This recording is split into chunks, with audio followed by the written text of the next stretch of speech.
of cellular respiration, the electron transport chain, and oxidative phosphorylation. We begin in the mitochondria.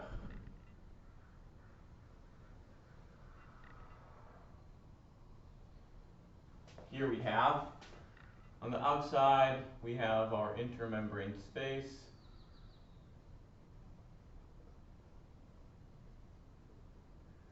This big area.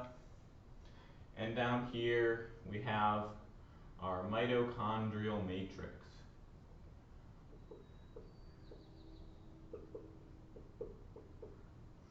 And then here is just our membrane that will have all of our proteins involved in ATP synthase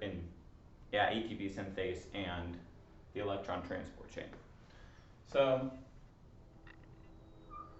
there are a bunch of proteins and enzymes involved in the electron transport chain.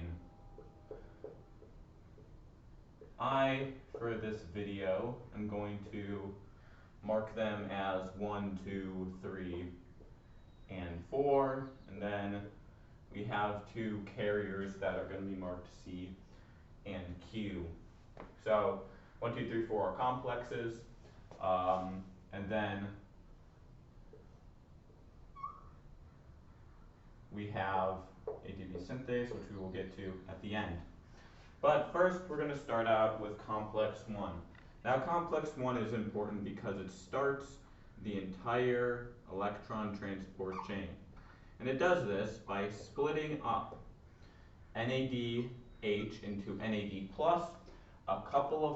one hydrogen, and a couple of electrons.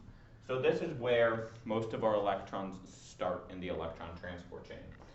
They're going to split off of the NADH, and they're going to move to complex 1. Now, complex 1 is called NADH hydrogenase.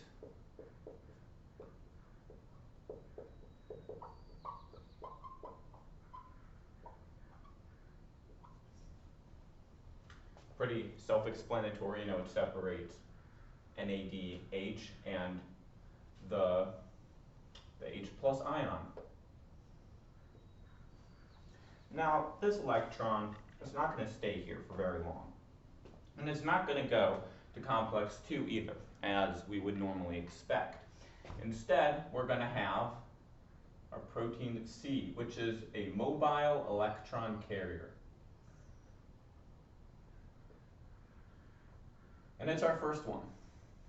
And so it's going to move and pick up our E, our electron.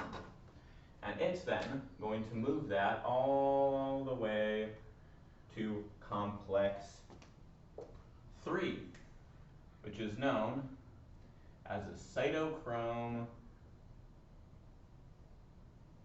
reductase, because it's gaining these electrons from our first electron carrier C. See, yeah, perfect. So once these electrons get to complex 3, more protons are going to be pushed out of the membrane. Wrong color. So, more H+ is going to be pushed out. It's going to become an H+ party. And so now,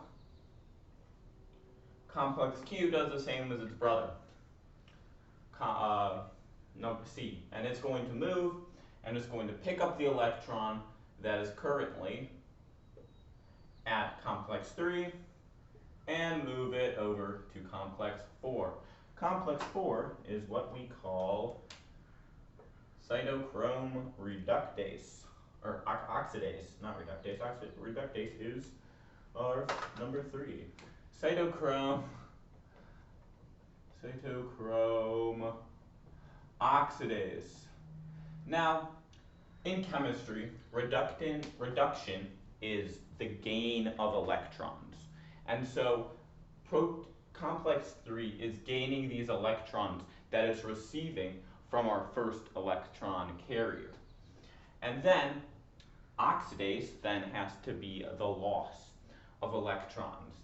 And the only place that these electrons can go is to a half oxygen plus a couple of H plus ions to form H2O. So that's why it's called cytochrome oxidase, because it's losing these electrons as it gives them to the O2 and hydrogen ions. And so that's why oxygen is so important. So our body takes O2 from the air, splits it, so it becomes half of an O2, a single O2 molecule, and then it pairs that with some remaining H plus and these electrons. And these electrons are doing their job, they're pushing H plus out into the intermembrane space. And then they're coming to their end of their journey and forming H2O, which is one of our main products along with CO2. So let's just more H plus, let's really make it a big party over here, you know. But of course, there's still H pluses over here, otherwise how would H2O form, am I right? So now we have, so that's the basis of the electron transport chain. And you may be like, oh, Luca, you skipped complex 2. Oh, well, it looks like I did. So let's explain that real quick.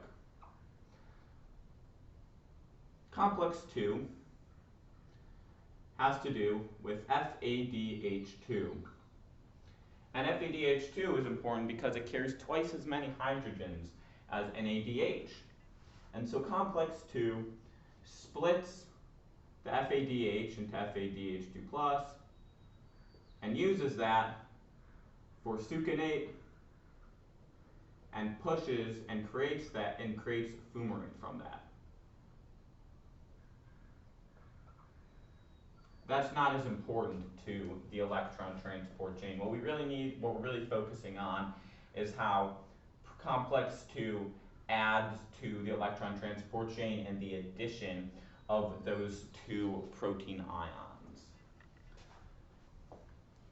So now we get to the big one, the main reason we are using the electron transport chain and oxidative phosphorylation.